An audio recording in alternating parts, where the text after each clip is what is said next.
everybody, I wanted to talk with you a little bit about finding international materials on Lexis. You've all used LexisAdvance, and you're probably fairly familiar with the global search and using the post-search filters to find material on different topics. While you can do this on LexisAdvance for international materials, it's not the most effective means. What I'd like to do is show you Lexis.com on the LexisAdvance screen. And one other reason why is some of the materials that Lexis has traditionally had, they're still moving over onto the new platform. So some of the materials are just not available on LexisAdvance, and you have to go on Lexis.com. I just think it's easier to use Lexis.com from the get-go. So if you go to the gray bar up at the top and click on the down arrow, go to Lexis.com, and then sign into that product, you will find a listing of all of the sources in Lexis, domestic and international. And it's under the legal system here. If you want to look for international materials, you can do area of law by topic and then international law. You can also see that there's foreign laws and legal sources here. Right now we're going to look at international law. If we click on that link, it will bring us to all of the sources available for international law. You can find cases, treaties and international agreements. You can find statutes, search human rights materials, look at international arbitration,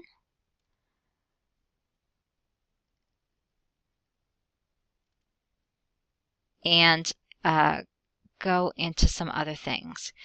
If you want to look at the foreign laws and legal sources, you can look over here in this red series of boxes. And right at the bottom is foreign laws and legal sources. You can get into international trade or international news. You'll also find doing business guides and a great little search on Guide to International Legal Research. If you click on foreign laws and legal sources, you'll see that Lexis has quite a few things, including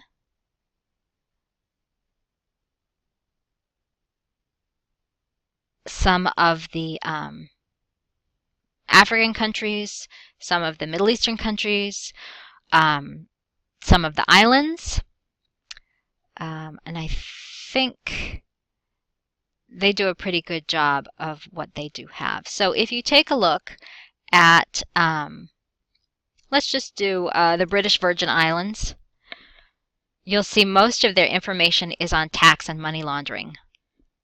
And I think one of you is doing tax havens of the world. This can be a really great resource for you for your final project. If you are looking for intellectual property filings, you can also find that here. All trademark registrations, Latin American trademark, U.S. federal and Latin American trademark registration. It's a combined file. Non-U.S. trademark. And I'm going to go back. You can also find different countries, different international analysis and commentary. All those doing business materials, the European competition laws, international business planning, international copyright law and practice. So all of these resources, you may think, oh my gosh, there are so many of them. How can I find them all in one place? And how do I know what's contained in them? Well, if you take a look at the source description, or this little I at the side, you can find more information about that particular file. I just clicked on International Estate Planning without really meaning to, but you can see it goes back through December 2014. It's updated every September.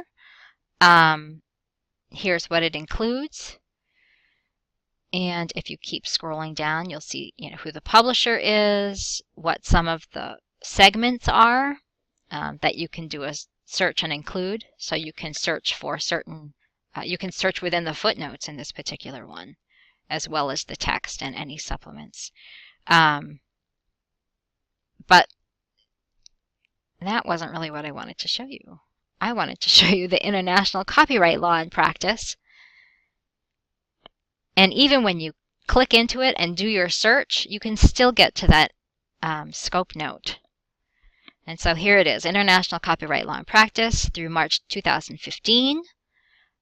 It has the description, it has the segments that you can search, and it will tell you what the abbreviations are. So if you wanted to include abbreviations in your search, you can do that. You can do a terms and connector search or a natural language search. There are reminders here at the bottom of the search connectors, so you can do ands or ors within the same paragraph, within the same sentence. And if you expand that, it will give you more of them with search tips. So it's a nice opportunity to practice your Boolean. I'm going to go back. Now, one thing that you will want to do is create a tab. You can do that very easily, and the tab will allow you quick access to this list of materials.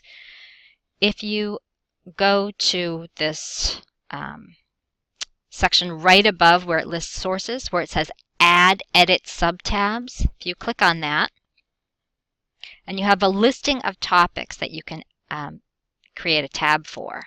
And you can create a tab for pretty much anything.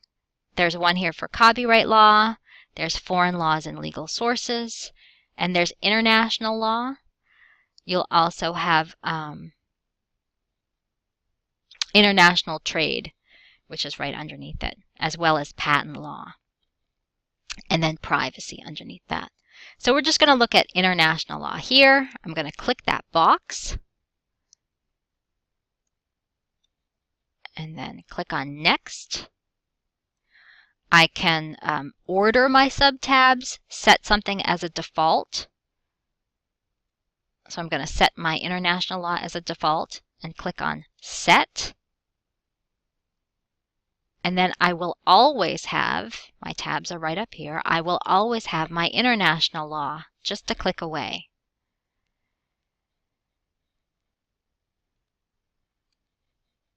So that's pretty much it for navigating Lexis.com. The next video I'm going to do is just a couple of sample searches to show you how you might use your Boolean or your natural language search in order to find materials in international law on Lexis.com.